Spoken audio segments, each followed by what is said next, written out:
Well, listen, it's really wonderful to be at another Habitat gathering, accepting we're not together in person, and there is nothing like uh, being in touch. Our senses are with us. But we'll try to make this sensible, even though we don't have real senses of work. um, I am getting pretty old and I get forgetful. And it used to be I didn't have to make many notes if I were going to have a discussion with people, but now I do.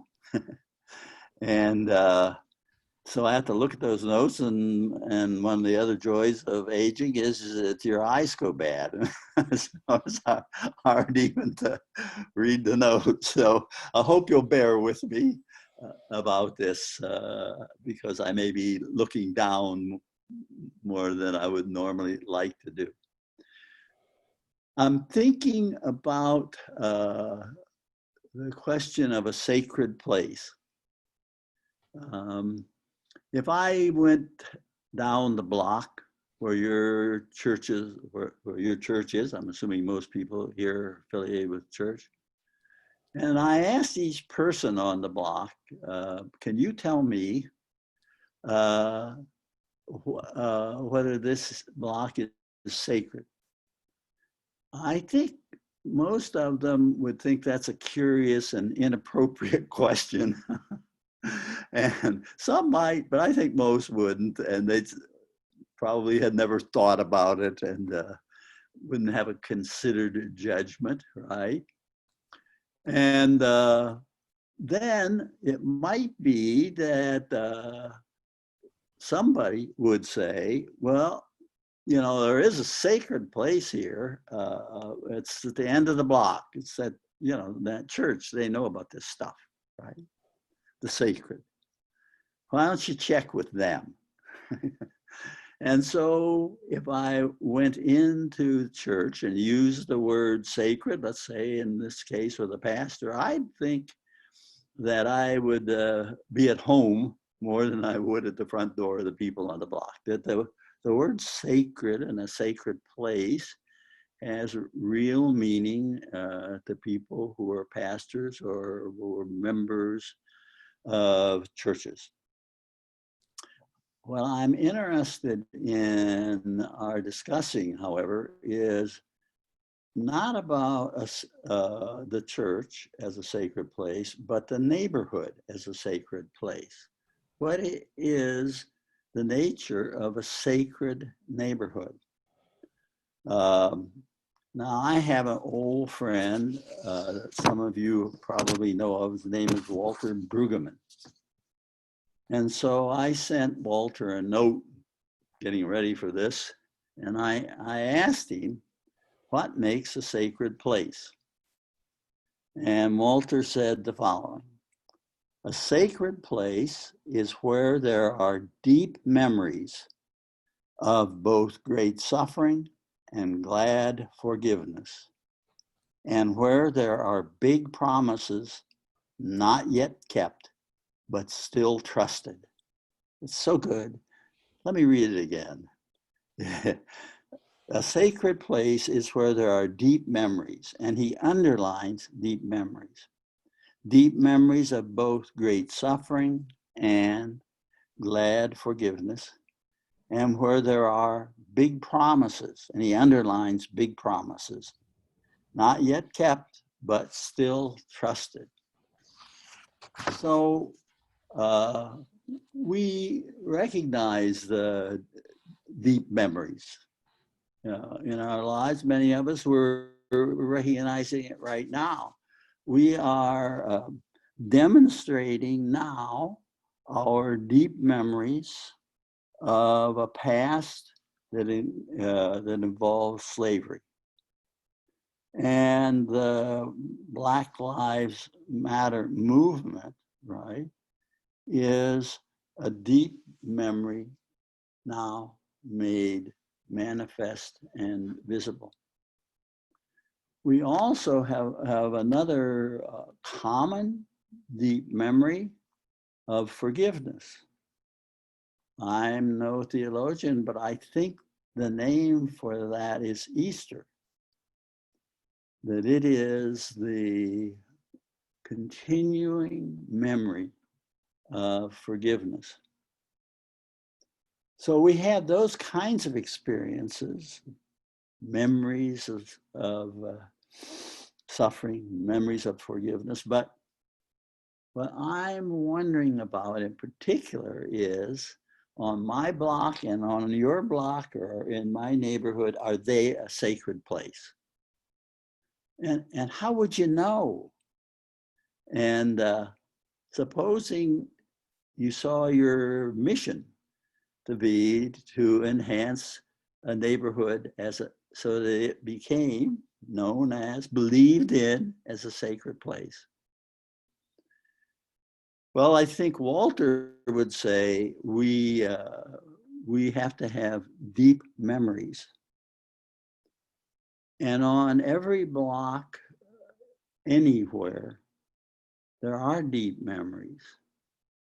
There are deep memories of our stories, the stories that each of us have lived, untold. Excepting, I know of a neighborhood where the young people went to each household and asked for the person who lived there, or persons, to tell them their story. And when they were done, they produced a book of a sacred neighborhood. The stories revealed, made visible, right? And in a sense, they were also documenting the elders and finding wisdom among old people rather than trying to help them. Another way on a block that we have deep memories is that each of us, if we are asked and we look into ourselves, can remember that we have gifts that we were given, gifts from God. And they come in all kinds of ways, these gifts and their skills and their talents and their wisdom and their knowledge. It is so rich. And in city of Edmonton, Canada, they have an initiative in which on every block, there's a connector. And the connector goes to each household and says, can you remember your gifts? I'd like to know about them. And then that knowledge is shared with everybody, but in particular, they begin to bring people together around the gifts that have some commonality. So the gifts then become visible, right? Another thing we have on the block that we can remember, that is in our memories, is that a lot of us on our block have gone through crises, suffering. And one of the things that is being tried in one neighborhood is, among other things, to ask people on the block, have you gone through, you or your family gone through some kind of crisis where you are now on the other side and you have overcome your suffering? And if they say yes, they then ask, would you be willing to share the experience and what it's like to be on the other side? And if you know something that is useful on getting to the other side, would you share that? And there are some people willing to do that. Now, pastors, let me remind you of these people. because a lot of pastors, when people are in crisis, they counsel them. Or if they feel inadequate, they send them to a professional in psychology, psychiatry. But there is on our block a gift, and that is people who suffered and made it through. So how can we connect the people who have made it through suffering with the people who are suffering? Maybe our most important pastoral role, right? But the truth of the matter is that we have these stories on every block that could be remembered, but they're untold. And we have these gifts everywhere, and they're ungiven. And we have this knowledge of suffering, and it isn't shared. So maybe the way a block becomes sacred is a neighborhood is a place that remembers what we have invisibly but present, and ask, how can these memories become manifest in some way?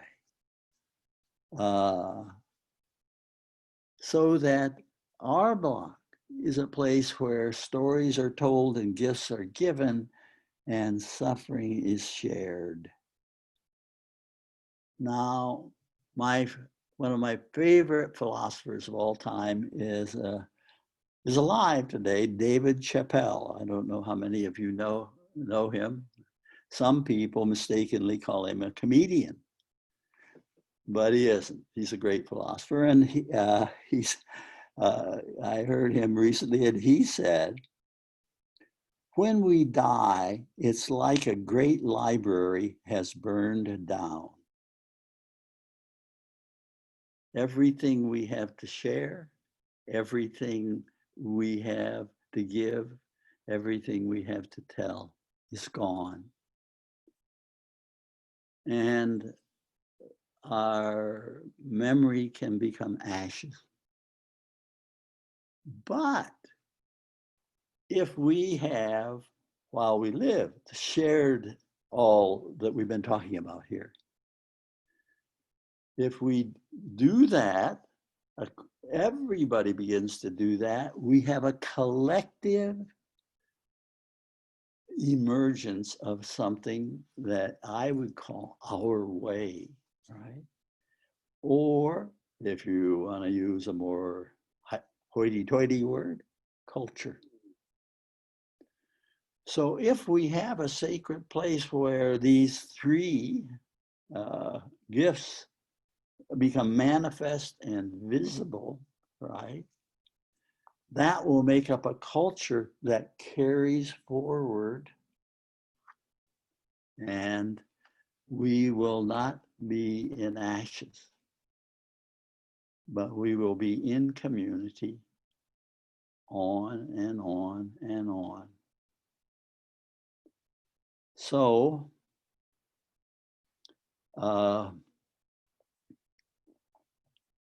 as each of our neighborhoods manifests our memories, we create a collective memory, a culture, our way.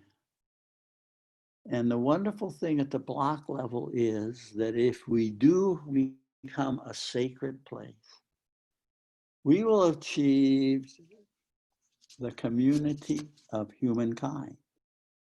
Because, in a church, people who come there are like each other, and they come voluntarily. But on a block, people didn't come there for any much more reason than a house or maybe somebody they knew. But most people on a block, in some way, some time along the way, they don't know each other, right? And so if we can have a culture of community among people who are diverse and don't know each other, that's a great community. And that's why our diversity is individual, yet if we make it manifest and collective, we will have become a sacred place. Walter says a sacred place has big promises that are not yet kept. And ours is a promise that we can make the sacred manifest. For we have stories untold, gifts ungiven, sufferings unshared, and great libraries of life to be built and to be maintained, our culture of community. So, in conclusion, Pastor, you are an expert about the sacred. It is your destiny to make visible the great promise of a sacred community with its stories, gifts, and sufferings, that they be shared and that they be celebrated. And you are, in that sense, the one who makes the great revelation of the power of our memories that will make the big promise come true. So I'll talk to you later, maybe. Oh, John, that was amazing. It's Walter.